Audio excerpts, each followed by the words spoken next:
Assalamu alaikum students, this is part 12 of Punjab Sales Tax on Services Act 2012. Dear students, इससे पहले हम 59 sections जो हैं वो डिस्कस कर चुके हैं और आज के पार्ट में हम 59A से ऑनवर्ड जो सेक्शंस हैं उनको डिस्कस करेंगे और अपील वाला चैप्टर भी डिस्कस करेंगे। सेक्शन 59A जो है वो है power to seal the business premises. जो बिजनेस प्रेमिसेस है उसको सील करने की पावर किसके पास होगी ये बताता है ये वाला section 59A। When an officer of the authority not below the rank of commissioner, एक ऑफिसर जो कि कमिश्नर के रैंक के बराबर होना चाहिए या इससे अबव होना चाहिए, has reason to believe that the act or the rules made thereunder are not obeyed and observed at the business premises। जब उसको ये बिलीव हो जाए और उसके पास ये रीज़न हो कि जो इस एक्ट के रूल्स और रेगुलेशंस हैं वो फॉलो नहीं किए जा रहे किसी बिज़नेस के अंदर, या जहाँ पे टैक्सेबल सर्विसेज दी जा रही हैं वहाँ पे इस एक्ट के रूल्स को रेगुलेशंस को फॉलो नहीं किया जा रहा, तो फिर वो कमिश्नर ही may by an order in writing वो एक रिटर्न आर्डर जारी करेगा, सील दैट प्रेमिसेस, उस प्रेमिसेस को, उस बिज़नेस की चार दीवारी को सील कर दिया जाएगा फॉर अ पीरियड विच में एक्सटेंड टू 1 मंथ, एक मंथ के अंदर अंदर किसी भी 20 दिन, 25 दिन, 30 दिन, एक मंथ के लिए या 10 दिन के लिए उस प्रेमिसेस को, उस एरिया को सील किया जा सकता है। Upon giving a notice in writing to this effect, और एक रिटर्न नोटिस और रिटर्न ऑर्डर जो है वो दिया जाएगा। तो ये कमिश्नर काम ये वाला करता है या इससे ऊपर कोई भी ऑफिसर जो है वो कर सकता है। ठीक है जी। उसके बाद 59B है monitoring or trekking bye electronic और अदर मीन्स। कहाँ कहीं पे मॉनिटरिंग करनी है या ट्रैकिंग करनी है वो इलेक्ट्रॉनिक मीन्स या अदर मीन्स से कैसे की जाएगी वो हम इस सेक्शन के अंदर पढ़ेंगे। Subject to such conditions, restrictions and procedures, conditions को, रिस्ट्रिक्शंस को, प्रोसीजर्स को फॉलो करते हुए as it deems fit to impose, जैसा ही अच्छा समझा जाएगा इम्पोज कर दी जाएगी। The authority may by notification in the official gazette, authority जो है वो ऑफिशियल गैजेट के अंदर नोटिफिकेशन जारी करेगी और उसके बाद इम्पोज कर देगी। Determine any registered person or class of registered person or any of the services or class of services in respect of which monitoring or tracking of provision of service or services में be enforced. मतलब ये कि authority जो है सबसे पहले official gazette के अंदर नोटिफिकेशन जारी करेगी कि फ़लाँ पर्सनस या फिर क्लास ऑफ पर्सनस या जो कि फ़लाँ सर्विसेज दे रहे हैं या क्लास ऑफ सर्विसेज के कुछ लोगों का एक ग्रुप बना के उनके लिए जो है वो ट्रैकिंग और मॉनिटरिंग का एक तरीक़ाकार लाया जाएगा जो इम्पोज कर दिया जाएगा। ठीक है, थ्रू इलेक्ट्रॉनिक और अदर मीन्स, चाहे वो इलेक्ट्रॉनिक मीन्स के ज़रिए उनकी मॉनिटरिंग या ट्रैकिंग की जाए या कोई और तरीका इख्तियार किया जाए, ये अथॉरिटी के पास पावर है। उसके बाद इसका सब सेक्शन 2 है the authority may in the prescribed manner, authority जो है वो रूल्स एंड रेगुलेशंस को फॉलो करते हुए device and enforce an electronic system, वो एक इलेक्ट्रॉनिक सिस्टम जो है वो डिवाइस कर सकती है, वो सजेस्ट कर सकती है for monitoring and capturing the transactions, जो ट्रांजैक्शंस बिजनेस की recorded transactions recorded are the invoices, जो ट्रांजैक्शंस हो रही हैं या इनवॉइसेस हो रही हैं उनको मॉनिटर करने के लिए, कैप्चर करने के लिए कोई इलेक्ट्रिक सिस्टम जो है वो अथॉरिटी डिवाइस कर सकती है, सजेस्ट कर सकती है बिजनेसेस के अंदर। बाय रजिस्टर्ड पर्सन, ये काम रजिस्टर्ड पर्सन को कहा जाएगा और उसने करना है। क्लास ऑफ रजिस्टर्ड पर्सन या फिर कोई एक पूरी क्लास को कहा जा सकता है। और service or services or class of services, कुछ एक ख़ास किस्म की सर्विसेज हैं, वो सारी सर्विसेज के ऊपर ये इम्प्लीमेंटेशन लगाई जा सकती है। And for transferring the electronic information so obtained, जो इलेक्ट्रॉनिक इंफॉर्मेशन इस इलेक्ट्रॉनिक सिस्टम से हासिल की जाएगी to its computer system as such time as it deems fit, और फिर उस इलेक्ट्रॉनिक सिस्टम से अथॉरिटी के कंप्यूटर सिस्टम में उसको कैसे ट्रांसफ़र किया जाएगा, ये एक सारा तरीका जो है वो अथॉरिटी डिवाइस कर सकती है। उसके बाद सब सेक्शन 2A है authority may in prescribed manner devise, implement and declare mandatory and electronic invoicing system. Authority जो है वो ख़ास तरीके से क्या कर सकती है, डिवाइस कर सकती है, इम्प्लीमेंट कर सकती है या डिक्लेयर कर सकती है मैंडेटरी, ज़रूरी एक इलेक्ट्रॉनिक इनवाइसिंग सिस्टम जिसके थ्रू इलेक्ट्रॉनिकली इनवाइसेस जनरेट की जाएंगी for issuance of tax invoices, जिसके थ्रू जो टैक्स इनवाइसेस हैं वो इशू की जाएंगी। ठीक है जी, ये एक प्रॉपर सिस्टम जो है वो अथॉरिटी डिवाइस करेगी, सजेस्ट करेगी। By a registered person or class of registered person, तो ये किसी एक रजिस्टर्ड पर्सन या किसी पूरी क्लास को कहा जा सकता है, या फिर जो ख़ास किस्म की सर्विसेज प्रोवाइड कर रहे हैं या क्लास ऑफ सर्विसेज प्रोवाइड कर रहे हैं, उन सब को ये इलेक्ट्रॉनिक इनवाइसेस वाला सिस्टम जो है वो डिवाइस किया जा सकता है, उनको कहा जा सकता है कि आपने इसको फॉलो करना है। उसके बाद सब सेक्शन 3 है, द कमिश्नर में ऑर्डर, कमिश्नर ऑर्डर दे सकता है एज एंड व्हेन रिक्वायर्ड, जब भी ज़रूरी होगा कमिश्नर ये ऑर्डर दे सकता है। Video vigilance of the electronic economic activity of a registered person, के जो रजिस्टर्ड पर्सन की इकोनॉमिक एक्टिविटी है उसकी वीडियो जो है वो प्रोवाइड की जाए। और class of registered person to monitor provision of taxable services, मतलब ये कि जो भी पर्सन्स हैं टैक्सेबल सर्विसेज दे रहे हैं उनकी वीडियो विजिलेंस, मतलब उनके ऊपर कोई कैमरा लगाया जा सकता है, ठीक है, जहाँ पे वो कमिश्नर जो है वो उस कैमरे की एक्सेस रखेगा और उनकी जो भी एक्टिविटीज़ हैं, इकोनॉमिक एक्टिविटीज़ हैं, उनको मॉनिटर करेगा, देखेगा। Including counting of heads of visiting customers, जो भी कस्टमर्स वहाँ पे आएंगे वो कैमरा जो है, सिस्टम जो है वो उनके हेड्स को काउंट करता रहेगा। ऑक्यूपेंसी ऑफ सिटिंग स्पेस, जहाँ पे सिटिंग स्पेस है वहाँ पे कहाँ कौन कौन लोग जो है वो उसको ऑक्यूपाई कर रहे हैं। Regularity of issuance of invoices, और जो इनवाइसेस इशू कर रहे हैं उनकी रेगुलरिटी को चेक किया जा सकता है कैमरा वीडियो जो है वो सिस्टम लगा के। उसके बाद है sub section 4, for the purpose of this section the authority shall in prescribed manner, authority जो है मैनर्स को फॉलो करते हुए take measures for the security, protection and processing of personal data of natural persons, तो जो भी लोग हैं उनका जो पर्सनल डाटा है उसकी सिक्योरिटी, उसकी प्रोटेक्शन की जिम्मेदार कौन है जी, अथॉरिटी होगी और वो उसका ख्याल रखेगी। उसके बाद सब सेक्शन 5 की बात करें, फ्रॉम सच डेट एज में B prescribed by the authority, जो भी डेट अथॉरिटी प्रेस्क्राइब करेगी उसको फॉलो करते हुए the persons providing or rendering taxable services, जो पर्सन्स टैक्सेबल सर्विसेज प्रोवाइड कर रहे हैं shall compulsorily use such electronic means, वो ज़रूरी होगा उनके ऊपर कि वो उन इलेक्ट्रॉनिक मीन्स को इस्तेमाल करें। मोड्स और सिस्टम्स, जो भी मोड्स या सिस्टम उनको बताए जाएं एज में B prescribed by the authority, जो अथॉरिटी ने उनको प्रेस्क्राइब किए हैं उनको उस डेट तक लाजमी जो है वो यूज़ में लाएं। For the issuance of the tax invoices, जिसके थ्रू टैक्स इनवाइसेस इशू की जाती हैं। ठीक है जी, तो ये भी अथॉरिटी जो है वो एक ख़ास स्पेसिफिक डेट बताएगी कि फ़लाँ जो लोग टैक्सेबल सर्विसेज दे रहे हैं उनके लिए ज़रूरी है कि वो इलेक्ट्रॉनिक मीन्स, इलेक्ट्रॉनिक मोड्स या सिस्टम्स को जो अथॉरिटी ने प्रेस्क्राइब किए हैं टैक्सेबल इनवाइस बनाने के लिए उनको यूज़ करें। उसके बाद सेक्शन 60 है जी, पावर फॉर द एडजुडिकेशन। इसमें क्या होता है, इन respect of the cases involving determination of tax liability, वो केसेस जहाँ पे आप टैक्स लाइबिलिटी को डिटरमिन करते हैं कि कितनी टैक्स लाइबिलिटी किस पे बनती है। असेसमेंट ऑफ टैक्स, टैक्स की असेसमेंट, टैक्स को जांच पड़ताल करना, उसको असेस करना कि कितना टैक्स बनता है। चार्जिंग ऑफ डिफ़ॉल्ट सरचार्ज, के डिफ़ॉल्ट सरचार्ज कैसे चार्ज किया जाएगा। इम्पोजिशन ऑफ पेनल्टी, पेनल्टी कैसे लगाई जाएगी। And recovery of amount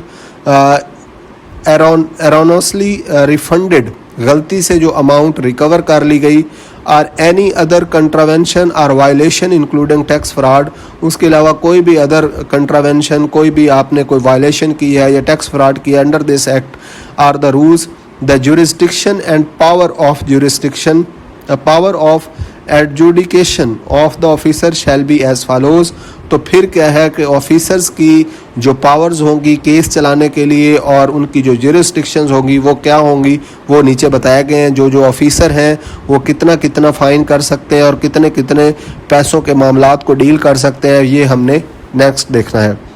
class 1 में है एडिशनल कमिश्नर साहब हैं, ये डील करेंगे केसेस विदाउट एनी रिस्ट्रिक्शन, हर किस्म के केसेस ये डील कर सकते हैं। As to be amount of tax involve, जितना भी टैक्स होगा उन तमाम टैक्सेस के केसेस को एडिशनल कमिश्नर साहब हैंडल कर सकते हैं। फिर आते हैं असिस्टेंट कमिश्नर या deputy commissioner, cases where the amount of the tax involve does not exceed 10 million rupees, जहाँ पे अमाउंट जो है वो 10 मिलियन रुपीज़ से ज़्यादा ना हो, उन केसेस को कौन डील कर सकता है जी? Assistant commissioner. मतलब असिस्टेंट कमिश्नर की जो मैक्सिमम लिमिट है केसेस को डील करने की वो 10 मिलियन रुपीज़ है, तो ये आपने याद रखना है। उसके बाद इन्फोर्समेंट ऑफिसर जिसकी आप तैयारी कर रहे हैं, या audit cum risk compliance officer, ये cases where the amount of the tax involve does not exceed 5 million rupees, 50 lakh से ज़्यादा के जो भी केसेस होंगे उनको ये डील नहीं कर सकता इन्फोर्समेंट ऑफिसर। मतलब 50 लाख से कम के जितने भी केसेस हैं उन सब को इन्फोर्समेंट ऑफिसर या audit cum risk compliance officer जो है वो डील कर सकता है। 5 मिलियन इनकी लिमिट है। उसके बाद क्लास डी है other officers of the authority, जो अथॉरिटी के दूसरे ऑफिसर्स हैं। Such cases are class of cases as may be prescribed by the authority, और उनके लिए ख़ास किस्म के जो केसेस अथॉरिटी प्रेस्क्राइब करेगी या जो भी लिमिट प्रेस्क्राइब करेगी उनको फॉलो करते हुए वो केस जो है वो डील कर सकेंगे। उसके बाद सब सेक्शन 2 है the commissioner by adjudicate any case filing in the jurisdiction and powers of any officer subordinate. जो कमिश्नर है वो कोई भी केस जो है उसको डील कर सकता है जो भी उसके सबऑर्डिनेट ऑफिसर, मतलब उससे छोटे ऑफिसर की जुरिस्डिक्शन में कोई केस आता है तो उसको कमिश्नर भी डील कर सकता है। To him or falling in jurisdiction specifically assigned to him by the authority, या फिर जो भी उसको कमिश्नर को ख़ास जुरिस्डिक्शन दी हैं उनके अंदर वो काम कर सकता है। And appeal against the order passed by the commissioner, जो कमिश्नर ऑर्डर पास करेगा उसके खिलाफ जो अपील है, in such cases shall lie to the appellate tribunal, तो कमिश्नर जिन केसेस का फैसला सुना देगा अगर कोई बंदा उसकी अपील करना चाहता है तो वो अपील डायरेक्ट एपलेट ट्रिब्यूनल के पास जाएगी और एपलेट ट्रिब्यूनल उस अपील को सुनेगी। उसके बाद जो है वो अभी हमने आगे अपील्स वाला डिटेल के साथ पढ़ना है चैप्टर, तो वहाँ पे आपको अपील्स के बारे में ज़्यादा अच्छे से इल्म हो जाएगा। उसके बाद सेक्शन 3 है सब सेक्शन 3 है अथॉरिटी में regulate the system of adjudication including transfer of cases and extension of time limit. Authority के पास ये जो है वो पावर है कि वो जितने भी केसेस के सिस्टम हैं उनकी जो टाइम लिमिट है उसकी एक्सटेंशन दे सकते हैं और ट्रांसफ़र को केसेस को एक ऑफिसर से दूसरे ऑफिसर के ट्रांसफ़र किया जा सकता है। ठीक है जी। Notwithstanding the provision of sub section 1 the authority may assign a case or class of cases to any of its officer. Authority किसी भी ऑफिसर को कोई भी केस असाइन कर सकती है, ये अथॉरिटी के पास पावर है। Involving any amount of tax involve, इसमें फिर कोई अथॉरिटी के पास लिमिट नहीं है। अथॉरिटी चाहे 5 मिलियन वाला केस जो है वो किसी छोटे ऑफिसर को दे दे, या फॉर एग्जांपल 10 मिलियन वाला केस इन्फोर्समेंट ऑफिसर को दे दे, तो ये अथॉरिटी कुछ भी कर सकती है। ठीक है जी। उसके बाद एक्सप्लेनेशन है for the purpose of this section the tax means the principal amount of the tax. Tax का मतलब है जी प्रिंसिपल अमाउंट ऑफ टैक्स, जितना भी आपके ऊपर टैक्स लगा है। अदर देन डिफॉल्ट सरचार्ज, इसमें डिफॉल्ट सरचार्ज शामिल नहीं होगा। And in case where only default surcharge is involved the amount of default surcharge, अगर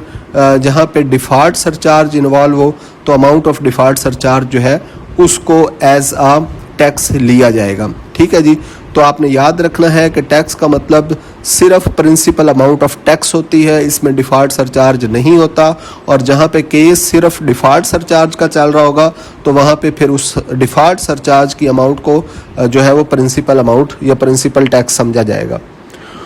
उसके बाद सेक्शन 61 है revision by the commissioner. Commissioner जो है वो रिवीजन भी कर सकता है। द कमिश्नर में of his on motion are on an application made in writing by the registered person for revision.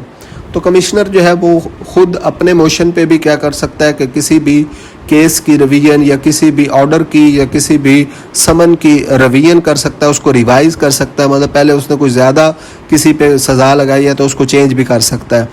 तो खुद भी कर सकता है। और अगर कोई रजिस्टर्ड पर्सन जिसको ऑर्डर दिया गया है या जो भी कोई जो जिसके ऊपर कोई केस किया गया है, तो वो अगर एप्लीकेशन कमिश्नर साहब को दे तो कमिश्नर साहब उसकी एप्लीकेशन को फॉलो करते हुए भी अपने ऑर्डर्स को रिवाइज कर सकता है, चेंज कर सकता है। Call for N examine the record of any proceedings, जो भी प्रोसीडिंग्स हो रही हैं उसके रिकॉर्ड्स को एग्जामिनेशन करने के लिए एप्लीकेशन दी जा सकती है under this act in which an order has been passed by the officer subordinate to him. तो अगर कमिश्नर से नीचे वाले किसी ऑफिसर ने कोई ऑर्डर दिया है तो उस ऑर्डर के खिलाफ भी आप रिवीजन की एप्लीकेशन कमिश्नर साहब को दे सकते हैं। उसके बाद सब सेक्शन 2 है, if after examining the record under sub section 1, commissioner साहब क्या करेंगे, रिकॉर्ड को अच्छी तरह चेक करेंगे। The commissioner is not satisfied with the legality or proprietary of any order passed, अगर कमिश्नर ये समझता है कि ये जो ऑर्डर पास हुआ है ये लीगल नहीं है बाय द ऑफिसर, उसके जो सबऑर्डिनेट ऑफिसर किसी ने इन्फोर्समेंट ऑफिसर ने या किसी ने भी ऑर्डर दिया था, the commissioner may make such revision to the order as he may think, अगर अब कमिश्नर के पास ये पावर है कि वो जैसे ही बेहतर समझेगा उस ऑर्डर को चेंज कर देगा। उसके बाद सब सेक्शन 3 है, नो ऑर्डर इम्पोजिंग और इनहेंसिंग एनी पेनल्टी और fine requiring payment of a greater amount of tax than the original levied amount shall be passed। वो कह रहे हैं कि कोई भी इन्हेंस्ड टैक्स, मतलब जो जितना उसका ओरिजिनल टैक्स बनता है उससे ग्रेटर अमाउंट ऑफ टैक्स जो है उसका कोई भी ऑर्डर उस टाइम तक पास नहीं हो सकता unless the person affected by such order, जो पर्सन इस ऑर्डर से इफेक्ट हुआ है जब तक उसको has been given an opportunity to show cause and of being heard, जब तक उसको उससे रीज़न ना पूछी जाए जिस बंदे को ऊपर एक्स्ट्रा पेनल्टी या इंक्रीज्ड अमाउंट ऑफ टैक्स लगाया जा रहा है, जब तक उससे रीज़न शो काज नोटिस उसको ना दिया जाए और उससे रीज़न ना पूछी जाए या फिर उसकी बात को सुना नहीं जाएगा, तब तक आप उसके ऊपर एक्स्ट्रा या ग्रेटर अमाउंट ऑफ टैक्स जो है वो इम्पोज नहीं कर सकते। उसके बाद सब सेक्शन 4 है, the commissioner shall not revise any order under sub section 2, तो कमिश्नर जो है वो सब सेक्शन 2 का कोई भी ऑर्डर जो है वो रिवाइज नहीं करेगा। अगर N appeal under section 63 is pending, section 63 की कोई भी अपील अगर पेंडिंग पड़ी है तो उसको रिवाइज नहीं किया जा सकता ऑर्डर को, और the matter has been referred for the resolution under section 69। तो ये 63 और 69 की मतलब कोई भी किसी ने अपील की हुई है किसी भी कोर्ट के अंदर और उसका वहाँ पे कोई जो है वो प्रोसीडिंग चल रही है, तो ऐसे मामलात में रिवीजन जो है वो कमिश्नर नहीं करेगा क्योंकि उसकी ऑलरेडी एक दूसरे कोर्ट के अंदर जो है वो मामला चल रहा है और कोर्ट उसकी सारी कुछ जो है वो फैसला सुनाएगा। क्लास बी है, where an appeal against the order lies under section 63, अभी हम आगे पढ़ेंगे 63 की जो अपील्स होती हैं उसमें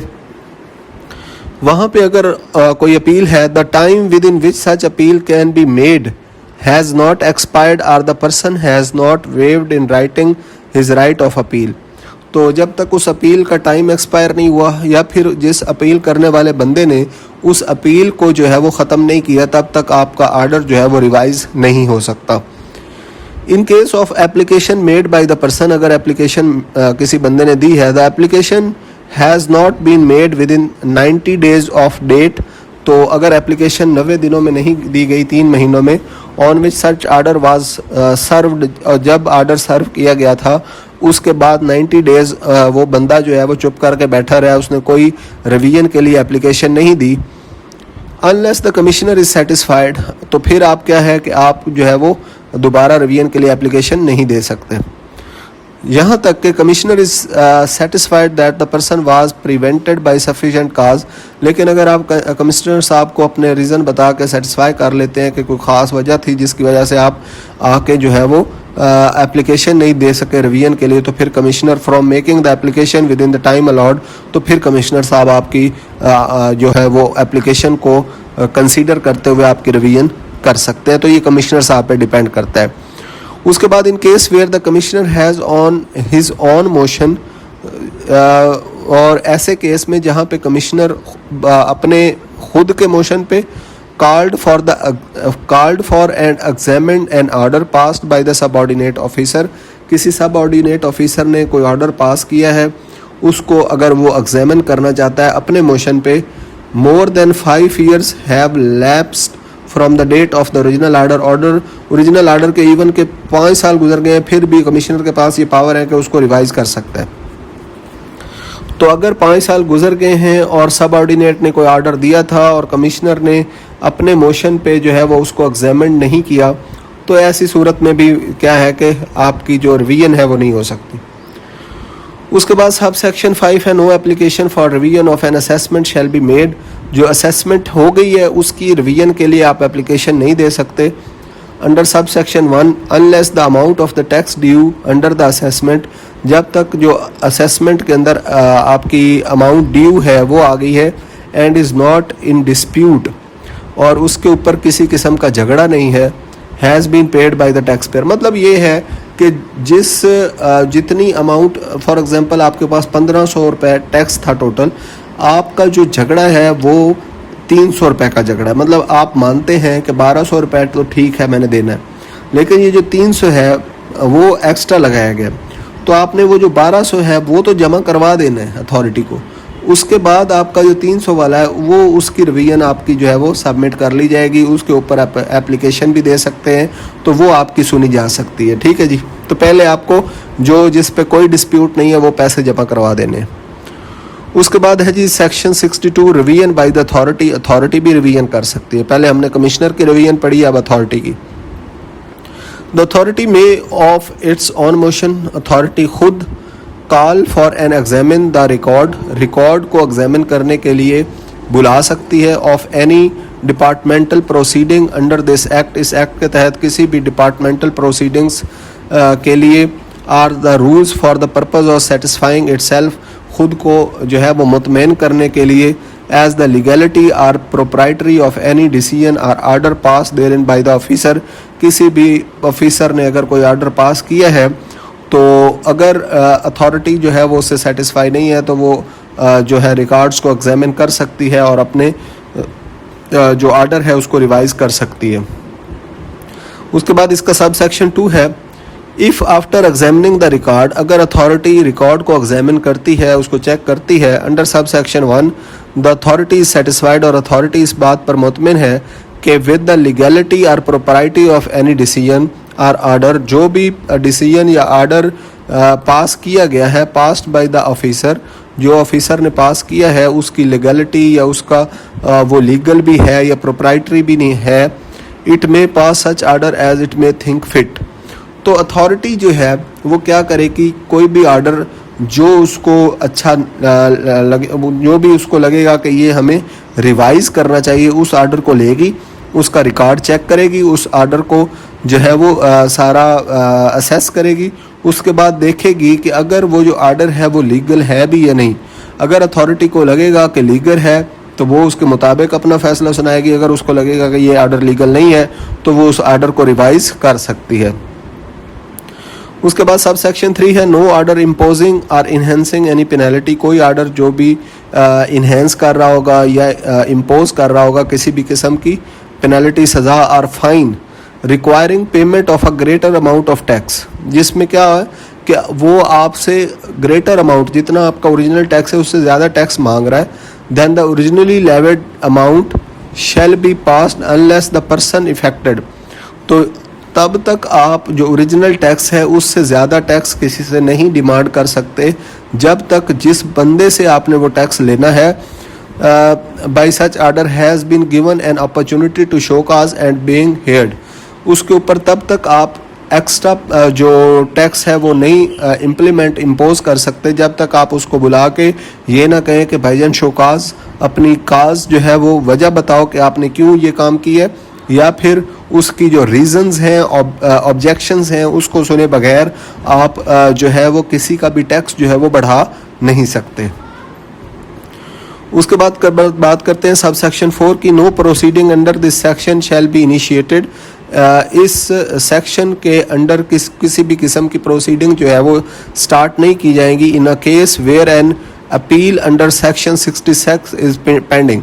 मतलब ये है कि आप अगर कोई किसी भी केस की अपील जो है, जो आगे हमने पढ़नी है 66 सेक्शन के अंदर अपील्स वाला जो चैप्टर है, उसके अंदर अगर अपील पेंडिंग है किसी केस की, मतलब अपील भी चल रही है और साथ आप रिवाइज की भी एप्लीकेशन दे दें, तो ये ऐसा नहीं हो सकता। अपील एक अलग केस होता है जहाँ पे आप अपील करते हैं कि हमारा जो है वो केस दोबारा सुना जाए, हमारे जो रिकॉर्ड्स हैं उनको दोबारा चेक किया जाए, तो वहाँ पे एक आपका केस चल रहा है। अगर आपका ऑलरेडी केस चल रहा है, अपील पेंडिंग है, तो आप क्या है रिवाइज की एप्लीकेशन नहीं दे सकते। और matter has been referred for the resolution under section 69, या फिर कोई भी मसले को रिजॉल्व करने के लिए सेक्शन 69 के तहत आपका कोई केस चल रहा है, तो आप रिवीजन की एप्लीकेशन नहीं दे सकते। उसके बाद है sub section 5। No order shall be made under this section after the expiry of 5 years. अगर 5 साल गुजर जाते हैं तो उसके बाद आप कोई भी आर्डर जो है, no order shall be made, कोई भी आर्डर नहीं किया जाएगा from the date of the original decision और order of the subordinate officer referred in the section. मतलब ये कि कोई भी आर्डर पेश कर दिया गया था, अब उस आर्डर के जो है वो after the expiry of 5 years, 5 साल गुजर गए हैं ओरिजिनल डिसीजन की डेट के बाद, अब जो है वो आपका कोई भी सब ऑर्डिनेट ऑफिसर का जो आर्डर है उसको रिवाइज नहीं किया जा सकता। सो this was all about the chapter 8। अब हम चलते हैं चैप्टर 9 की तरफ। जो चैप्टर 9 है वो अपील्स के रिलेटेड है कि अगर कोई बंदा, किसी बंदे को किसी भी ऑफिसर के किसी ऑर्डर से, किसी डिसीजन से कोई मसला है, तो वो किसके पास जाएगा, अपनी अपील लेके किसके पास जाएगा और अपनी सारे जो है वो मामलात को, अपने रिकॉर्ड्स को, फैक्ट्स को वहाँ पे प्रूफ करेगा। तो ये है अपील के अंदर हमने पढ़ना है कि कैसे अपील होगी, क्या कौन उसको सुनेगा, ठीक है, कौन कौन सी अथॉरिटी हैं जो अपील को सुनती हैं, और अपील कहाँ कहाँ तक जाएगी, सुप्रीम कोर्ट तक कैसे जाएगी, हाई कोर्ट तक कैसे जाएगी, ये सारा हम इस चैप्टर के अंदर डिस्कस करेंगे। तो ये चैप्टर शुरू होता है सेक्शन नंबर 63 से, अपील्स का चैप्टर है। Any person other than the authority और एनी ऑफ इट्स एम्प्लॉयज़, कोई भी बंदा अथॉरिटी के अलावा या फिर इसके एम्प्लॉयज़ के अलावा, एग्रीव्ड बाई एनी डिसीजन और आर्डर पास्ड अंडर सेक्शन 60, जो भी आर्डर सेक्शन 60 के तहत पास कर दिया गया था, किसी भी बंदे के खिलाफ कोई आर्डर पास हो गया है, ठीक है जी, by an officer of the authority, और ये order officer of authority, authority के किसी भी ऑफिसर ने पास किया है,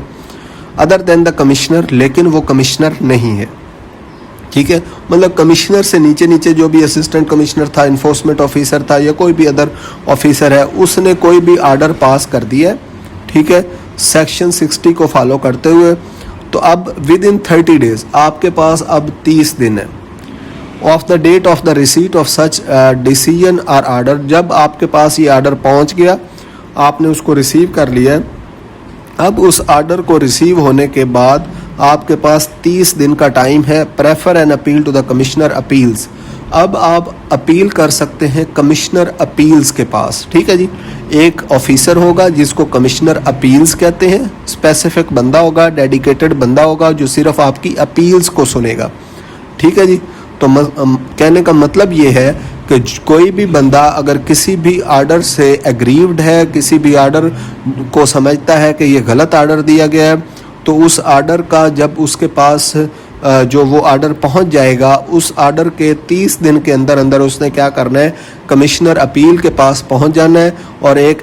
एप्लीकेशन लिख देनी है, अपील की एप्लीकेशन, कि आप इस आर्डर को जो है वो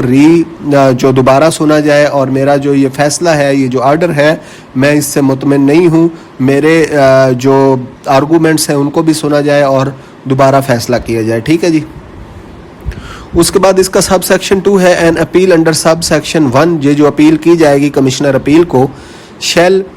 be in the prescribed form. अब इसका एक ख़ास तरीका बताया जाएगा अपील करने का, एक ख़ास एप्लीकेशन होगी या जो भी उसमें चीज़ें लिखनी होंगी, सारी कुछ चीज़ें बताई जाएंगी, उस तरीके से आपने कमिश्नर साहब को अपील कर देनी है। उसके बाद क्लास बी है, be verified in the prescribed manner, और फिर उस एप्लीकेशन को वेरीफाई भी किया जाएगा। ठीक है, तो वो कैसे वेरीफाई किया जाएगा, वो एक प्रेस्क्राइब्ड मैनर्स हैं जो अथॉरिटी तरीका बताएगी, उसके मुताबिक उसको क्या करवाया जाएगा, वेरीफाई किया जाएगा। सबसे पहला जो है उसके लिखने का, अपील को जो फाइल करने का जो एक ख़ास तरीका बताया जाएगा, फिर उसको वेरीफाई करवाना है। उसके बाद state precisely the grounds upon which the appeal is made, आपने उस एप्लीकेशन, अपील की एप्लीकेशन के अंदर साफ साफ लिखना है कि ये अपील क्यों की गई है। ठीक है जी। उसके बाद be accompanied by the fee specified in sub section 3, अभी ये सब सेक्शन 3 जो है इसके अंदर फीस बताई गई है, वो भी आपने अपील की पे करनी है। And B lodged with the commissioner appeals, और कमिश्नर अपील्स को वो अपील जो है आपने जमा करवानी है with in the time set out in the sub section 4। अब सब सेक्शन 4 के अंदर आगे जाके हमें टाइम भी बताया जाएगा कि कितने टाइम के अंदर आप कैसे अपील जो है वो लॉन्च करवा सकते हैं। द प्रेस्क्राइब्ड फीस, अगर हम फीस की बात करें जो हमने यहाँ पे पढ़ी के एक अपील के साथ आपने फीस भी जमा करवानी है। वेयर द एप्लेंट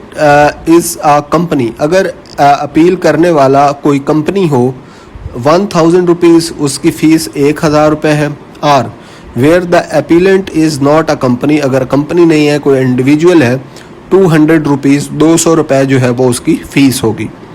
उसके बाद सब सेक्शन 4 है, N appeal under sub section 1 में बी फाइल्ड मैनुअली, उसको मैनुअली भी आप फाइल कर सकते हैं। ठीक है, हैंड रिटन भी हो सकती है,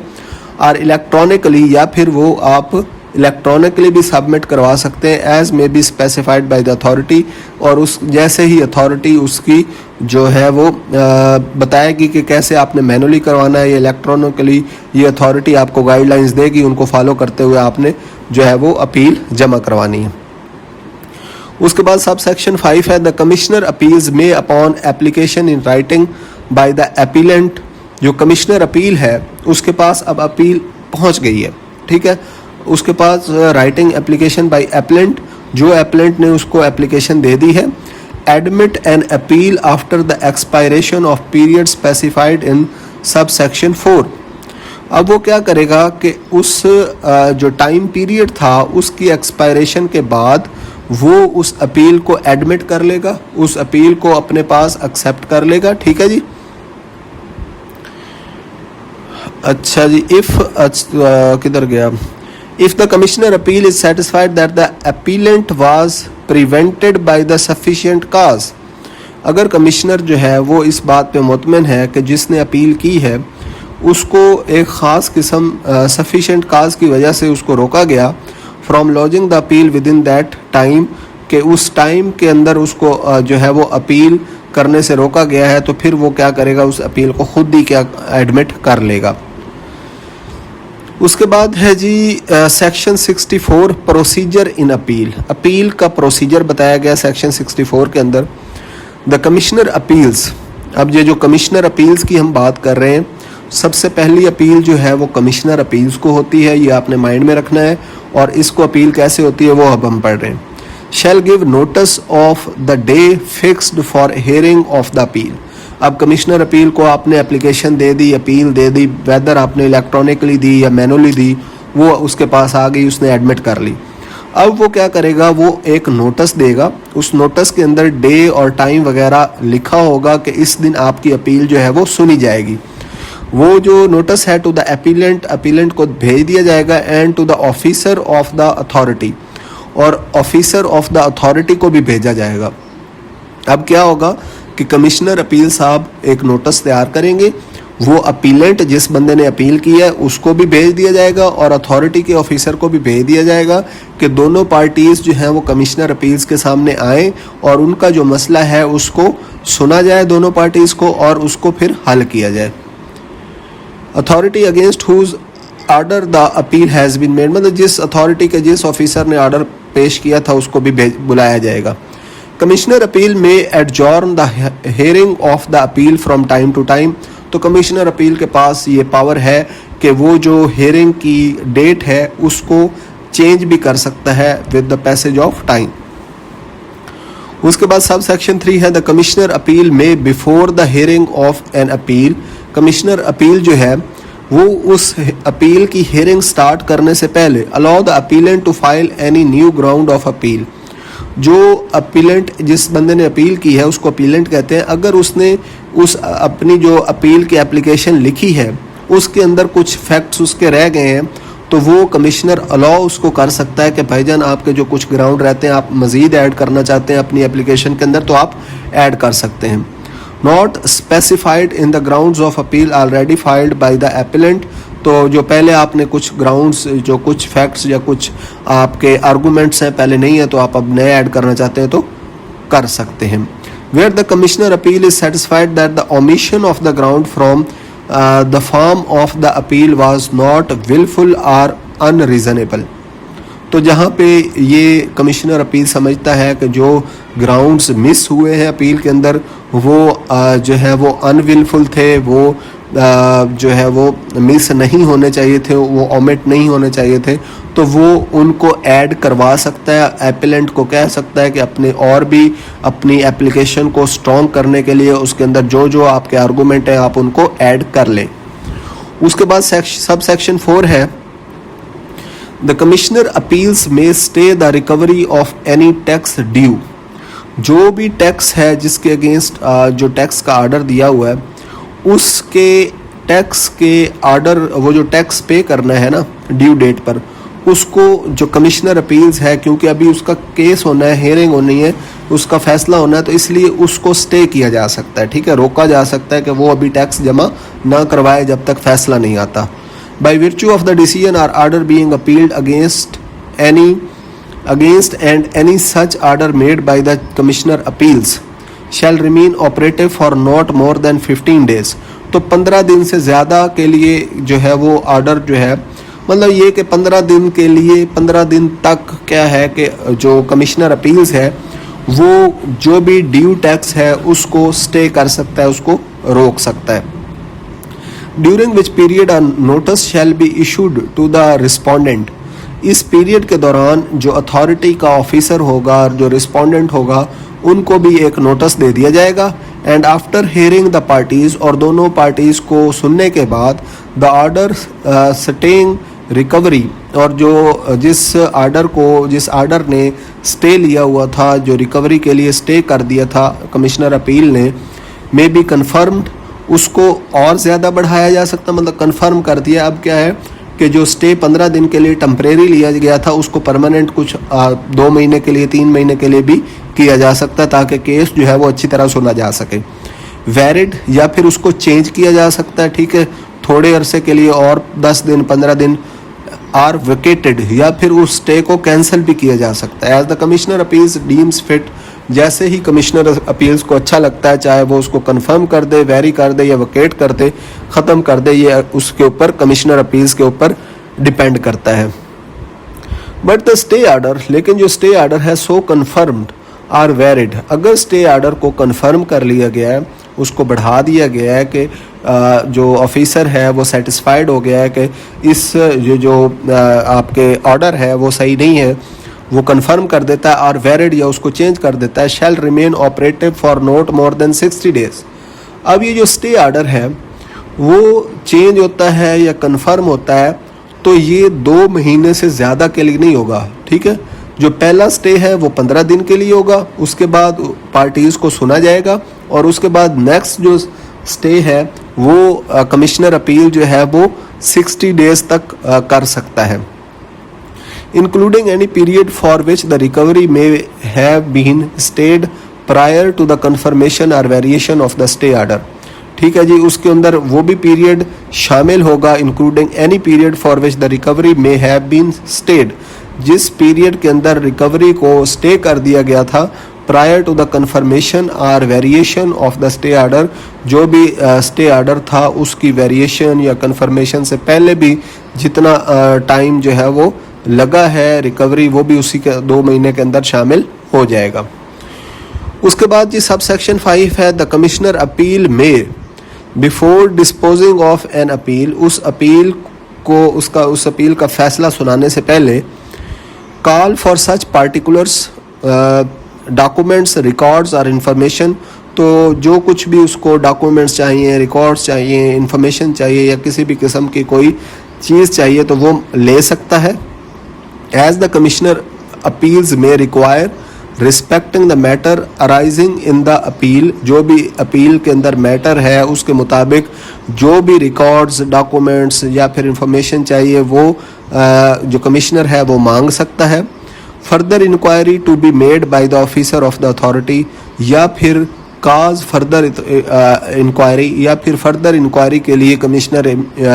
जो अपील है वो आर्डर दे सकता है कि इस मामले की फर्दर इंक्वायरी की जाए, इसकी और जांच पड़ताल की जाए ताकि बेस्ट जो डिसीजन है वो किया जा सके।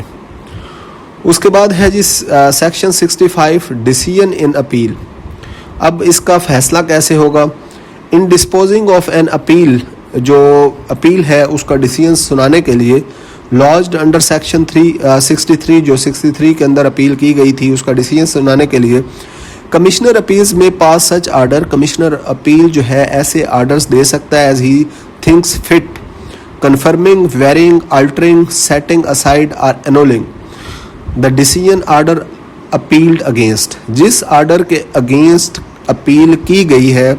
उस आर्डर को जो कमिश्नर अपील्स है वो उसको कन्फर्म भी कर सकता है, उस आर्डर को चेंज भी कर सकता है, उस आर्डर को जो है वो अल्टर भी कर सकता है, उस आर्डर को जो है वो कैंसल आउट भी कर सकता है, एनोल भी कर सकता है। तो ये कमिश्नर अपील के पास क्या है जी, पावर है कि जो ऑलरेडी आर्डर दिया गया था उस आर्डर को अगर चेंज करना है, उस आर्डर को ख़त्म करना है तो वो इस सारी अपील को सुनने के बाद, हियरिंग करने के बाद ख़त्म कर सकता है। उसके बाद है जी sub section 2 in deciding an appeal. जब अपील डिसाइड की जाएगी the commissioner appeals may make such further inquiry. Commissioner जो है अपील्स वो क्या है कि फर्दर इंक्वायरी अगर चाहिए होगी तो वो भी करवा सकता है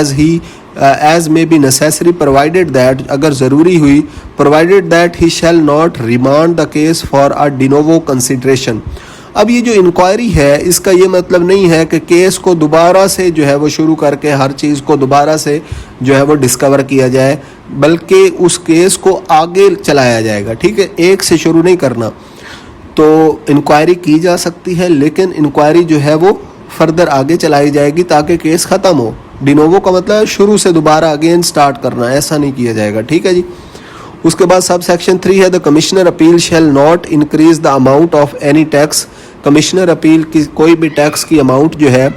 वो बढ़ा नहीं सकता पेएबल बाय द एपिलेंट, जो एपिलेंट ने पे करनी थी, unless the appellant has been given an opportunity of showing cause against such increase. जब तक एपिलेंट को सुना ना जाए और उसको एक शोकाज नोटिस ना दिया जाए कि हम आपका ये जो टैक्स है इस अमाउंट को बढ़ाने लगे हैं, उस शोकाज नोटिस के अलावा किसी भी कमिश्नर अपील्स के पास ये पावर नहीं है कि वो अमाउंट को बढ़ा सकें। उसके बाद सेक्शन 4 है the commissioner appeal shall communicate his order to the appellant and the authority. जो भी कमिश्नर अपील का फैसला होगा वो अपना फैसला, अपना आर्डर एप्लेंट को भी देगा, अपील करने वाले को भी, और अथॉरिटी को भी, दोनों को सेंड कर देगा। An order passed by the commissioner appeal, जो भी आर्डर कमिश्नर अपील ने पास किया है अंडर सब सेक्शन 1 के under shall be passed not later than 120 days. अब ये जो आर्डर है ये 120 दिन से ज़्यादा के बाद पास नहीं होना। मतलब ये जो कमिश्नर अपील्स है इसने जो फैसला करना है अपील का वो 120 दिन के अंदर अंदर करना है। From the date of filing of appeal, जो अपील फाइल होगी उसके बाद ये टाइम पीरियड शुरू हो जाता है। और with in such extended period, या फिर कुछ एक्सटेंडेड पीरियड भी हो सकता है, नॉट एक्सीडिंग 60 डेज, मतलब 2 महीने वो और एक्स्ट्रा 60 डेज एक्स्ट्रा भी ले सकता है। एक तो 120 दिन जो है वो एक पेट रूल है कि 120 दिन के अंदर अपील का फैसला सुनाना है। अगर कोई मामला ज़्यादा पेचीदा है और एक्स्ट्रा उसको टाइम चाहिए तो उसके अलावा वो 60 डेज और भी ले सकता है। As the commissioner may for the reason to be recorded in writing fix, तो उसने अगर 60 डेज एक्स्ट्रा लगाने हैं उस अपील को डिसाइड करने के लिए तो उसको जो है वो रिटन रिकॉर्ड रखना पड़ेगा, रिटर्न उसने रीज़न भी बतानी है कि क्यों उसने एक्स्ट्रा 60 डेज़ जो है वो इस केस को निपटाने के लिए लगाए हैं। उसके बाद सब सेक्शन 6 है, in computing the aforesaid time period, ये जो ऊपर वाला टाइम पीरियड है 120 डेज़ या 180 डेज़ 60 डेज़ को मिला के, any period during which the proceedings are adjourned, कोई भी ऐसा टाइम पीरियड जिसके दौरान जो आपकी प्रोसीडिंग्स हैं उसको चेंज किया गया, on account of a stay order, कोई भी स्टे आर्डर ले लिया गया, और proceeding under section 69 or the time taken through adjournments by the appellant shall be excluded. तो कोई भी ऐसा एक्स्ट्रा टाइम जो कि आपके एपेलेंट ने ज़ाया किया या फिर स्टे आर्डर की वजह से ज़ाया हो गया या फिर कोई आपकी जो प्रोसीडिंग्स थी उनको टाइम आगे कर दिया गया, मतलब आपकी जो जब हियरिंग होनी थी उस टाइम एपेलेंट नहीं आया या अथॉरिटी का कोई बंदा नहीं आया और आपकी तारीख चेंज कर दी गई, एडजॉर्न कर दी गई, तो उस दौरान जो भी टाइम ज़ाया हुआ है वो इस 120 डेज़ के अंदर शुमार नहीं होगा। उसके बाद 9 है जी, for the purpose of sub section 5 any period during which the hearing of an appeal is adjourned, जो भी पीरियड जिसके दौरान हियरिंग को एडजॉर्न किया गया on the request of the appellant, appellant की रिक्वेस्ट के ऊपर जो भी टाइम पीरियड, जो भी हियरिंग का टाइम पीरियड आगे पीछे किया गया है, शैल be excluded in the computation of the period, जब भी ये जो कंप्यूटेशन 120 डेज़ को जो है कैलकुलेट किया जाएगा उसमें से ये वाला एडजॉर्न टाइम, ये जो टाइम आगे किया गया है, जो टाइम 1 हफ्ता आगे किया गया, 2 हफ्ते या 1 महीना आगे किया गया, उसको उसमें से निकाल लिया जाएगा,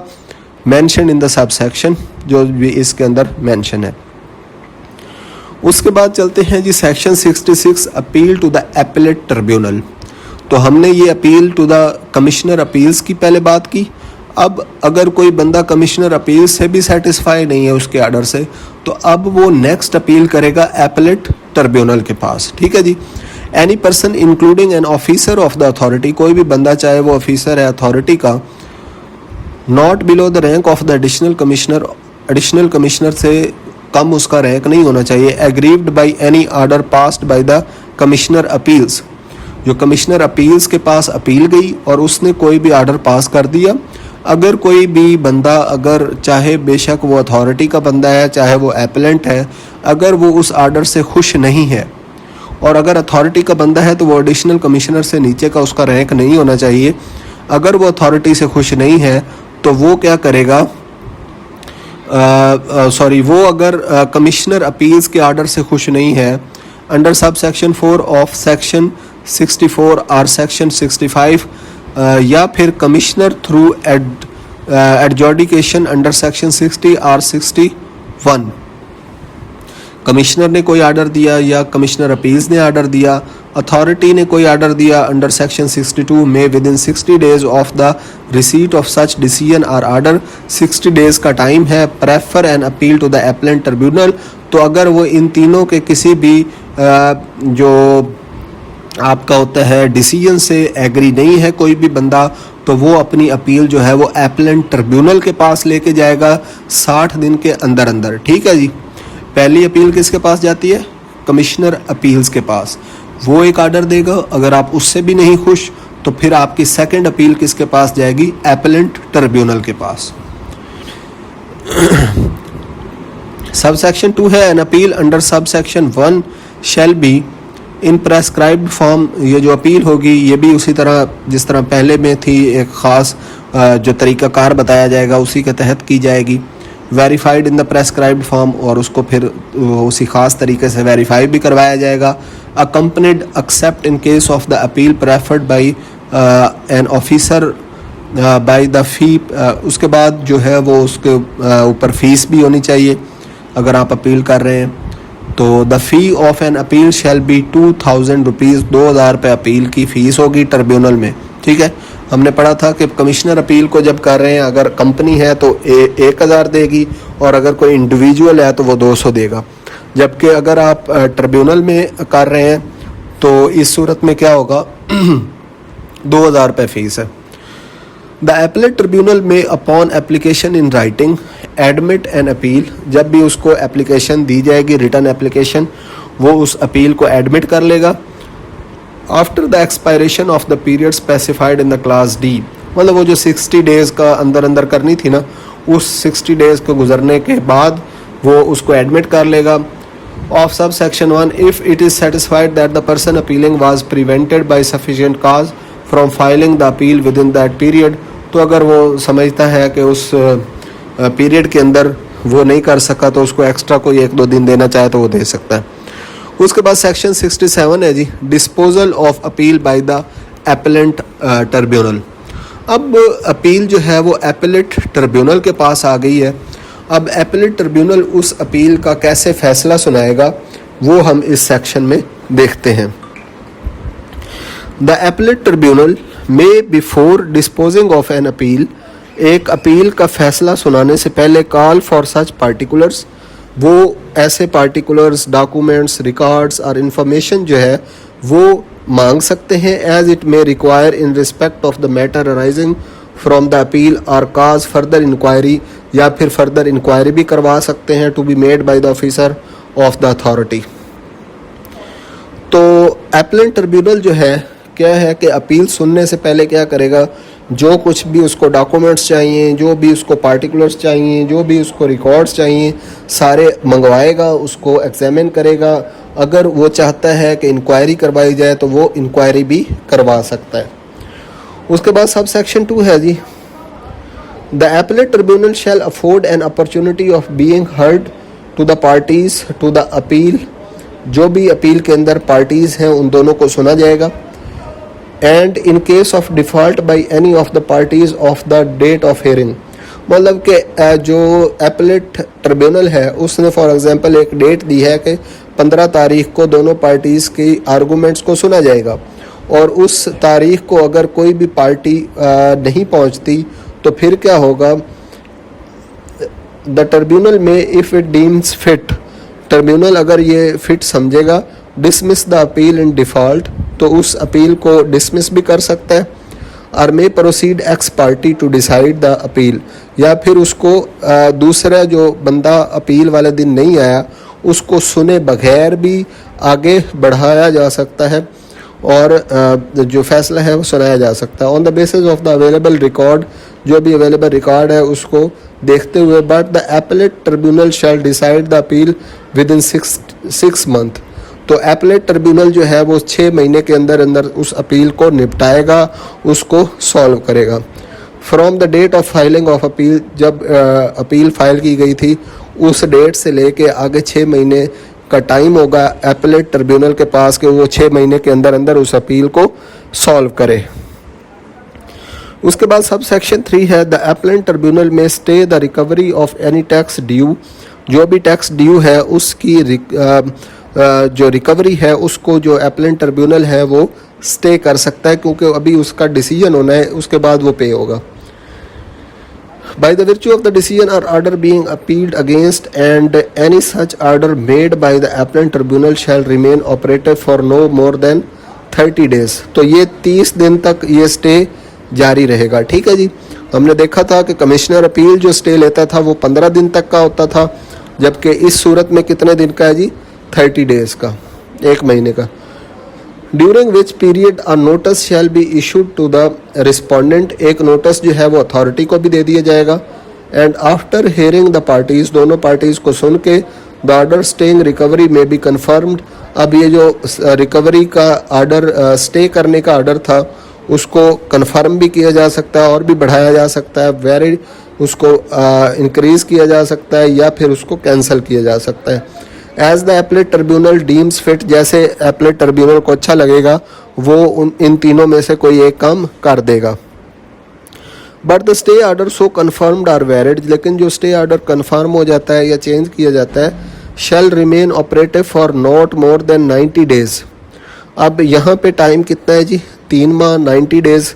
तक जो है वो कन्फर्म रहेगा। पहले हमने कमिश्नर अपील में पढ़ा था कि 2 महीने तक होता था, ठीक है, 60 डेज, तो यहाँ पे ट्रिब्यूनल में कितना है जी, 90 डेज है। Including any period for which the recovery में हैव बीन स्टेड, इसमें वो पीरियड भी शामिल होगा अगर रिकवरी को स्टे किया गया, प्रायर टू द कन्फर्मेशन और variation of the stay period. मतलब ये कि जितने दिन वो रिकवरी स्टे रही है उस सारे टाइम पीरियड को इन 90 डेज़ के अंदर शुमार किया जाएगा। उसके बाद है जी sub section 4, in deciding the appeal the appellate tribunal may, जब भी अपील डिसाइड हो रही होगी तो एपलेट ट्रिब्यूनल जो है without prejudice to the power specified in sub section 2 make an order in powers के अलावा जो अथॉरिटी या एपलेट ट्रिब्यूनल है उसके पास ये ऑर्डर मेक करने की पावर है। कौन से? अफर्म, मॉडिफाई और annul the order being appealed against, जिस ऑर्डर के अगेंस्ट ट्रिब्यूनल अथॉरिटी के पास जो है वो अपील की गई है उस ऑर्डर को ये जो एपलेंट अथॉरिटी है वो अफर्म भी कर सकती है कि ये ऑर्डर ठीक है, उसको मॉडिफाई चेंज भी कर सकती है, या अनोल या फिर उसको ख़त्म भी कर सकती है कि ये ऑर्डर ठीक नहीं है। Remand the case to the officer और the commissioner appeals for making such inquiry और taking such action as the tribunal may direct, या फिर कमिश्नर अपील या फिर किसी भी ऑफिसर को ये कहा जा सकता है कि आप जो है ख़ास किस्म की इंक्वायरी जैसे ट्रिब्यूनल कहेगा उस किस्म की इंक्वायरी अगर ज़रूरत है तो वो भी करवाई जा सकती है। उसके बाद सब सेक्शन 5 है, the appellant tribunal shall not increase the amount of any tax payable, ये एपलेंट ट्रिब्यूनल जो है ये भी कोई भी टैक्स पेएबल को बढ़ा नहीं सकता, पेनल्टी और डिफॉल्ट सरचार्ज ये भी किसी किस्म की चीज़ को, unless the tax payer has been given a reasonable opportunity, जब तक जो टैक्स पेयर है, जो ऑफेंडर है, जो बेचारा जिसके खिलाफ अपील है या जिसने टैक्स पे करना है उसकी बात को, उसके आर्गूमेंट्स को जब तक सुना नहीं जाएगा, उसको शो काज नोटिस नहीं दिया जाएगा अगेंस्ट सच इंक्रीज़, और उसको ये बता नहीं दिया जाएगा कि उसकी ये इंक्रीमेंट जो इंक्रीज़ की जा रही है उसका टैक्स वो क्यों किया जा रहा है, जब तक उसको बताया नहीं जाता तब तक आप ये नहीं कर सकते, उसका जो टैक्स है उसको इंक्रीज़ नहीं कर सकते। उसके बाद सब सेक्शन 6 है, the appellate tribunal shall communicate its order to tax payer and the commissioner, तो एपलेट ट्रिब्यूनल जो भी फैसला सुनाएगा उस फैसले को कम्युनिकेट करेगा, बता देगा कमिश्नर साहब को भी और जो टैक्स पेयर था उसको भी, दोनों पार्टीज़ को फैसले के बारे में इतला दे दी जाएगी। Save as provided in any other law, कोई भी अदर लॉ में जो भी बात है वो तो ठीक है। The decision of the appellate tribunal on an appeal shall be final, appeal पर जो एपलेट ट्रिब्यूनल की जो फैसला है, डिसीजन है, वो फाइनल समझा जाएगा। ठीक है जी। उसके बाद सेक्शन 67A है, इसकी बात करें तो ये रेफरेंस टू हाई कोर्ट। अब ये पहले हमने क्या पढ़ा, कमिश्नर अपील के पास अपील जाती है, फिर हमने पढ़ा कि एपलेट ट्रिब्यूनल के पास जाती है, अब जो है वो हाई कोर्ट में भी अपील जा सकती है। वो कैसे जाएगी? ये आपको पता है डिस्ट्रिक्ट लेवल पे सबसे बड़ा कोर्ट होता है हाई कोर्ट। ठीक है। A reference to the High Court shall lie only if a question of law is involved in the case. अगर कोई बंदा ये समझता है कि जो लॉ है उसको गलत इंटरप्रेट किया गया, ठीक है जी, मतलब लॉ का मतलब ये था और उसको गलत इंटरप्रेट करके आपका डिसीजन सुनाया गया है, तो फिर आप ये अपील किसको कर सकते हैं? हाई कोर्ट को। आपका रेफरेंस जो है वो हाई कोर्ट में फिर जो है वो सुना जा सकता है। ठीक है जी। ये इसको कहते हैं क्वेश्चन ऑफ लॉ, के मतलब लॉ की इंटरप्रिटेशन अगर सही नहीं हुई। Notwithstanding anything contained in section 67, a taxpayer or the officer not below the rank of the additional commissioner, एक टैक्स पेयर या फिर कोई भी ऑफिसर जिसका रैंक एडिशनल कमिश्नर से ज़्यादा हो या एडिशनल कमिश्नर हो at least, aggrieved by any decision और order of the appellate tribunal, अगर उसको एपलेट ट्रिब्यूनल का भी डिसीजन या ऑर्डर पसंद नहीं आया, मे विद इन 60 डेज़, फिर उसके पास 60 दिन का टाइम है, of the communication of such decision और ऑर्डर, के वो ऐसे डिसीजन और ऑर्डर को पहुँचाए, prefer a reference in the prescribed form along with the statement of the fact of cause case and the question of law involved in the case to the High Court, Lahore। तो होगा क्या कि अगर आपको appellate tribunal का कोई फ़ैसला पसंद नहीं आया तो आपके पास 60 डेज़ का टाइम है। आप अपनी वजह लिखेंगे, क्वेश्चन इन लॉ, जो भी क्वेश्चन ऑफ लॉ है वो लिखेंगे और सारा कुछ जो है वो डिटेल से लिखने के बाद आप अपना रेफरेंस जो है वो लाहौर हाई कोर्ट लाहौर में उसको दायर कर देंगे और इस तरह आपकी फिर अपील उधर ट्रांसफ़र हो जाएगी। तो ये जो है आपने याद रखना है कि जो एपलेट ट्रिब्यूनल है उसका फ़ैसला फ़ाइनल होता है, लेकिन अगर क्वेश्चन ऑफ लॉ आ जाए तो फिर आप जो है वो हाई कोर्ट में जा सकते हैं, मतलब लॉ की इंटरप्रिटेशन गलत हुई है। The reference under this section shall be heard by the bench of at least 2 जजेस of the high court. High court के 2 जजेस होंगे, वो आपका रेफरेंस सुनेंगे। And the provisions of the section 98 of the code of criminal procedure 1908 जो है वो शैल अप्लाई। तो ये जो आपका प्रोसेस सुना जाएगा, इसका तरीक़ाकार जो है वो code of criminal procedure, code of civil procedure को फॉलो करते हुए आपका जो ये तरीका है, आपका ये जो रेफरेंस है वो सुना जाएगा। अप्लाई मुटेंडस टू सच रेफरेंस, मतलब ये कि इस प्रोसीजर के अंदर उस रेफरेंस के हिसाब से कुछ तब्दीलियाँ ला के आपका जो भी रेफरेंस है उसको सुना जाएगा। उसके बाद है sub section 4, the high court shall send a copy of its judgement. फिर हाई कोर्ट जो अपनी जजमेंट देगा, अपने फैसला सुनाएगा, उसकी एक कॉपी सेंड करेगा under the seal of the court, court की एक उस पर मोहर लगी होगी, टू द एपलेट ट्रिब्यूनल, वापस एपलेट ट्रिब्यूनल को अपना फैसला सेंड कर देगा। ठीक है जी। Notwithstanding a reference preferred in the high court under this section, इसके बावजूद के रेफरेंस प्रेफर्ड हाई कोर्ट में एक रेफरेंस चला गया इस सेक्शन के तहत, the tax shall be paid in accordance with the order of the appellate tribunal. तो बावजूद इसके कि आपने हाई कोर्ट के अंदर अपना रेफरेंस सेंड कर दिया, तो टैक्स जो है वो एपलेट ट्रिब्यूनल का जो फैसला आ गया था उसके मुताबिक आपने पे कर देना है। If the tax liability is reduced by the high court, अगर हाई कोर्ट ने टैक्स लाइबिलिटी कम कर दी है and the authority decides to seek leave to appeal to the supreme court. अब देखें जी, हाई कोर्ट से भी ऊपर काम चला जाएगा। अगर हाई कोर्ट ने कोई टैक्स लाइबिलिटी जो है वो कम की है, तो अब अथॉरिटी के पास ये पावर है कि वो अपनी अपील जो है वो सुप्रीम कोर्ट में करेगा। अब जो डिस्ट्रिक्ट का सबसे बड़ा कोर्ट होता है वो हाई कोर्ट होता है, जो एक सूबे का प्रोविंस का सबसे बड़ा कोर्ट होता है वो हाई कोर्ट होता है, और जो पाकिस्तान का सबसे बड़ा कोर्ट है, मुल्क का सबसे बड़ा कोर्ट है, वो सुप्रीम कोर्ट है। तो आपकी अपील सुप्रीम कोर्ट में चली जाएगी। अथॉरिटी में विद इन 30 डेज़, 30 दिन का अथॉरिटी के पास टाइम होगा of the receipt of the judgment in reference, जो रेफरेंस के तहत जजमेंट आई है हाई कोर्ट की, उसके बाद 30 दिन के टाइम है अथॉरिटी जल्दी जल्दी अपना जो है वो अपील किसको कर दे, सुप्रीम कोर्ट में। Apply to the high court to the postpone the refund of the tax, कि वो जो रिफंड ऑफ टैक्स है उसको पोस्टपोन करे until the decision by the supreme court, जब तक सुप्रीम कोर्ट का डिसीजन नहीं आ जाता। ठीक है जी। Section 5 of the limitation act 1908 shall apply to a reference under this section. तो इस सेक्शन का जो रेफरेंस है, जो हाई कोर्ट में आपने रेफरेंस दायर करना है, वो अप्लाई होता है जी सेक्शन 5 ऑफ लिमिटेशन एक्ट का जो प्रोसीजर है वो अप्लाई होता है। आगे चलते हैं जी सब सेक्शन 8 की तरफ। A court fee of ₹1000 shall be paid for a reference under this section। जो आपने रेफरेंस करना है दायर, उसके लिए जो फीस है 1000 रुपीज़ आपने वो पे करनी है। Except when it is filed by the authority, अगर अथॉरिटी ने फाइल की है ये रेफरेंस तो फिर आपको अथॉरिटी ने, तो ज़ाहिर बात है वो गवर्नमेंट की अथॉरिटी है, उसने तो कोई फ़ीस वगैरह पे नहीं करनी। उसके बाद चलते हैं सेक्शन 68 की तरफ। Deposit of the tax demand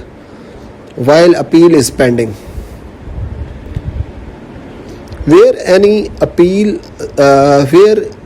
in any appeal the decision or the order appealed against relates to any tax demanded under this act। तो जहाँ पे बात ये हो रही है कि अगर कोई अपील की गई है और ये अपील जो है वो टैक्स डिमांडेड के खिलाफ थी। The person who has filed the appeal shall pending the appeal deposit the admitted amount of the tax based on the return file under section 35 or as may be determined by the commissioner appeals or the appellate tribunal where such return has not been filed। अब यहाँ पे ये कहा जा रहा है कि for example आपकी अभी अपील जो है वो कोर्ट में है, आपका जो 15 लाख रुपए का कोई इशू था, ठीक है, और आपका जो टोटल टैक्स था वो 15 लाख था। 13 लाख आप कहते हैं कि ठीक है, आपने गोशवारे भी 13 लाख के जमा करवाए, लेकिन आपके ख़िलाफ़ जो रेफरेंस दायर हुआ है, जो केस चल रहा है, वो ये है कि आपने 13 लाख का जो गोशवारे जमा करवाए हैं, लेकिन आपका जो टोटल टैक्स बनता था वो 15 लाख बनता था। अब जो ऊपर वाला 2 लाख है, 13 लाख तो आपने जमा करवा दिया, 2 लाख एक्स्ट्रा जो है उस पर आपका केस चल रहा है, वो बेशक आप अभी जमा ना करवाएं, लेकिन जो टैक्स आप मानते हैं और आपने गोशवारे जमा करवा दिए हैं सेक्शन 35 के तहत, वो वाला जो टैक्स है वो आपको जमा करवाना पड़ेगा। ठीक है जी।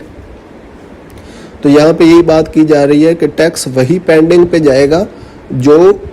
जिसके खिलाफ अपील होगी, बाकी का टैक्स आपने जमा करवाना है। उसके बाद सेक्शन 69 है alternate dispute resolution. Notwithstanding any other provision of this act, इस एक्ट की बाकी प्रोविजंस के बावजूद or the rules any registered person aggrieved in connection with any dispute, तो किसी भी डिस्प्यूट से अगर वो एग्रीव्ड है, उसे तकलीफ हुई है, पार्टेनिंग टू की वजह से, किन वजूहात की वजह से जी, क्लास ए है the liability of the tax against the registered person, अगर जो रजिस्टर्ड पर्सन है उसके अगेंस्ट कोई जो लाइबिलिटी ऑफ टैक्स का कोई मसला है, तो उस वजह से अगर वो एग्रीव्ड है। The extent of waiver of default surcharge and penalty, जो कोई पेनल्टी या डिफॉल्ट सरचार्ज किसी बंदे पे लगा है, उसके ऊपर उसने कोई वेवर, कोई जो है वो रियायत मांगी हुई है, तो उसके ऊपर कोई इशू है। रिलैक्सेशन ऑफ एनी प्रोसीजरल और टेक्निकल इरेगुलरिटीज़, कोई भी प्रोसीजरल या टेक्निकल इरेगुलरिटीज़ पे कोई रिलैक्सेशन चाहता है। And condonation of any prescribe time limit, या फिर कोई टाइम लिमिट के अंदर वो चेंज चाहता है। And any other specific relief required to resolve the dispute, या फिर कोई भी अदर ख़ास किस्म का उसको रिलीफ चाहिए कि वो जो डिस्प्यूट है अथॉरिटी और उसके दरमियान उसको रिजॉल्व करे। May apply to the authority, authority को वो एप्लीकेशन देगा for the appointment of a committee, एक कमेटी बनाई जाए for the resolution of any dispute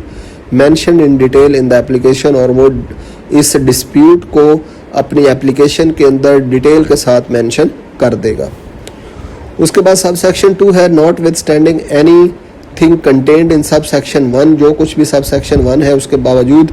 the authority shall not accept an application under sub section 1, authority इस application को accept नहीं करेगी जब तक where the criminal proceedings have been initiated, अगर आपकी क्रिमिनल प्रोसीडिंग्स स्टार्ट हो गई हैं, और where the authority is of the opinion, और या फिर अथॉरिटी ये समझती है कि the interpretation of a question of law having a larger impact, अगर क्वेश्चन ऑफ लॉ की जो इंटरप्रिटेशन की जाए तो उससे बहुत बड़ा इम्पैक्ट हो सकता है ऑन रेवेन्यू और on the number of similar cases in involve, अगर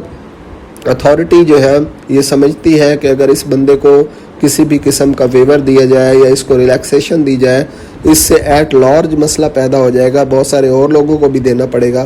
तो ऐसी सूरत में आपकी एप्लीकेशन जो है वो एक्सेप्ट नहीं की जा सकती, या फिर क्रिमिनल प्रोसीडिंग स्टार्ट हो गई है तो फिर भी। ठीक है जी।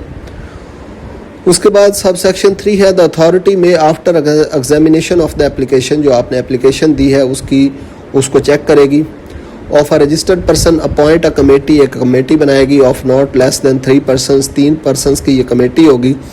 विद इन 30 डेज, 30 दिन के अंदर अंदर ये कमेटी बन जाएगी of receipt of such application, जब ये एप्लीकेशन आपने सबमिट करवाई। Consisting of an officer of the authority, इसमें ऑफिसर ऑफ अथॉरिटी होगा, not below the rank of additional commissioner, additional commissioner से अबव रैंक का एक ऑफिसर होगा। And nominees from the notified panel consisting of chartered or cost accountants, उसके अलावा इसके अंदर जो कुछ पैनल के लोग होंगे, चार्टेड अकाउंटेंट या कॉस्ट अकाउंटेंट्स, ये लोग होंगे, एडवोकेट्स होंगे, रिप्रेजेंटेटिव ऑफ ट्रेड बॉडीज़ होंगे या फिर एसोसिएशंस के कुछ रिप्रेजेंटेटिव्स होंगे, retired officer of the rank of not less then BS20, मतलब यहाँ BS20 से अबव के जो कुछ रिटायर्ड ऑफिसर हैं वो भी हो सकते हैं, रिटायर्ड जजेस भी हो सकते हैं, any other reputable tax payers for the resolution of the dispute. ये जो कमेटी बनाई जाएगी इनके अंदर ये सारे लोग हो सकते हैं ताकि जो डिस्प्यूट अराइज हुआ है उसको रिजॉल्व किया जा सके। उसके बाद सेक्शन 4 है जी, the committee constituted under sub section 3 shall examine the issue and may, वो जो कमेटी बनाई जाएगी वो इशू को एग्जामिनेशन करेगी, and may if it deem fit, अगर वो इसको अच्छा समझती है, कंडक्ट एन इंक्वायरी करवाएगी, सीक एक्सपर्ट ओपिनियंस, एक्सपर्ट से ओपिनियंस लेगी, direct any officer of the authority और any other person to conduct an audit, या अथॉरिटी के किसी भी बंदे को ऑडिट के लिए कहेगी, and shall make recommendation to the authority, authority को रिकमेंडेशन देगी कि क्या करना चाहिए within 90 days of its constitution. जो भी इस अथॉरिटी को, इस कमेटी को बनाया गया था उस कमेटी के 90 डेज़ के अंदर, 3 महीने के अंदर अंदर उसने ये अथॉरिटी को रिज़ल्ट निकाल के देना है, रिकमेंडेशन देनी है इन रिस्पेक्ट ऑफ द डिस्प्यूट, ताकि डिस्प्यूट हासिल हो, उसका सॉल्व हो जाए। उसके बाद सब सेक्शन 5 है, if the committee fail to make recommendation within the said period, अगर कमेटी जो है वो 90 डेज़ के अंदर रिकमेंडेशन नहीं देती, अथॉरिटी को कोई रिज़ल्ट नहीं देती, the authority may dissolve the committee, authority उस कमेटी को ख़त्म कर देगी, and constitute a new committee, एक नई कमेटी तश्कील पाएगी, which shall decide the matter within a further period of 90 days, वो अगेन 90 डेज़ के अंदर दोबारा उस मैटर को देख के उसको जो है वो डिसाइड करेगी, even if after the expiry of that period, अगर ये 90 डेज़ भी गुजर जाते हैं, the dispute is not resolve, और डिस्प्यूट फर्दर अभी तक भी रिजॉल्व नहीं हुआ, the matter shall be taken up before the appropriate forum, फिर उसको एक ख़ास फार्म पे लेकर जाया जाएगा, provided under this act for the decision, ताकि उस जो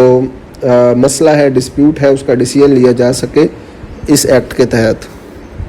ठीक है जी, मतलब 2 कमेटियाँ बनेंगी, अगर उन दोनों कमेटियों से फैसला 90 डेज़ में नहीं होता तो फिर एक स्पेशल फार्म के अंदर उस मसले को ले जाके उसको सॉल्व किया जाएगा।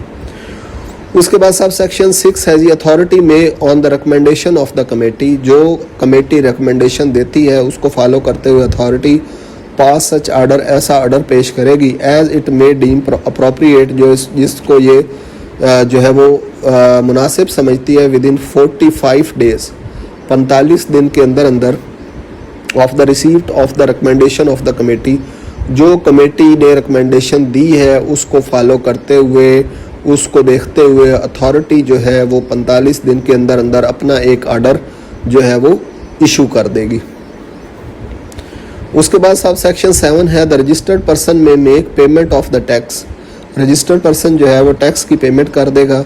As determined by the authority, जो भी अथॉरिटी डिटरमिन करेगी, in its order under sub section 6, जो भी वो ऑर्डर देगी सब सेक्शन 6 के तहत,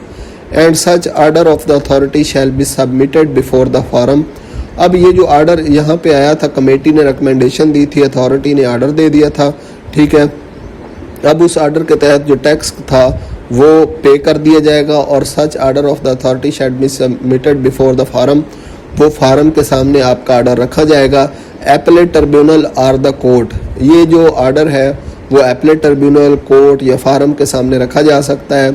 where the matter is pending, जहाँ पे मैटर जो है वो पेंडिंग में है, adjudication for the consideration of order as deemed appropriate, ताकि उस ऑर्डर को